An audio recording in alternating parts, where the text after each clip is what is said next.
Hugis ng ilong, maaaring maging basehan sa pagtukoy ng personalidad ng tao ayon sa eksperto. Sa ginawang pag-aaral ng mga physiognomist o face readers, ang iba't ibang hugis daw pala ng ating ilong ay mayroon palang kaugnayan sa karakter at personality traits ng isang tao.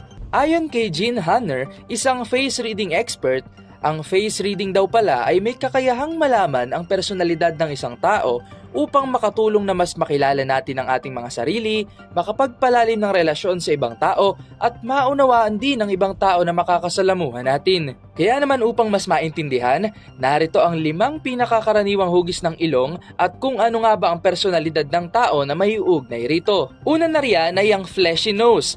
Ayon sa mga eksperto, kung kayo ay nagtataglay ng ganitong hugis ng ilong, ay karaniwan na kayo ay ang mga fast thinkers o mabilis mag-isip, matalino, street smart, mapagbigay, mabait, sensitive at loyal and caring sa kanilang romantic life. Sumunod naman ay ang pagkakaroon ng small nose, kung saan ang mga taong may maliliit na ilong ay medyo palakaibigan. Team player, karaniwang nakikita bilang maganda, masiyahin, cute at mapagmahal.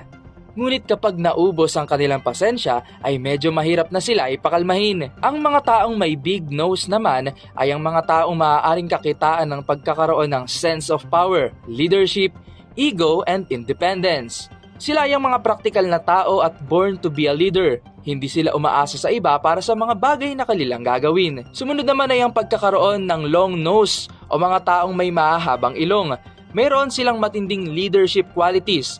Sila ang madalas nagpaplano ng mas maaga at maagap. Ang tanging kakulangan lamang nila ay maaari silang maging mapagmataas dahil sa kanilang mga kalakasan na maaaring humantong sa kanilang downfall. At ang panghuli naman sa mga karaniwang nose shapes ay ang button nose o ang cutest nose type sa mundo. Ayon sa mga eksperto, ang mga taong may ganitong uri ng ilong ay mayroong malakas na kalooban, determinasyon, isang spontaneous na tao at napaka-optimistic nito sa buhay. Mas sinusunod din ito ang kanyang instinct. Madalas sila ay maaawain na tao at mabilis maunawaan ang kailangan ng iba na nagdudulot na sila ay minsan ay maging people pleaser. Ngunit kaya naman nilang balansehin ang mga bagay-bagay.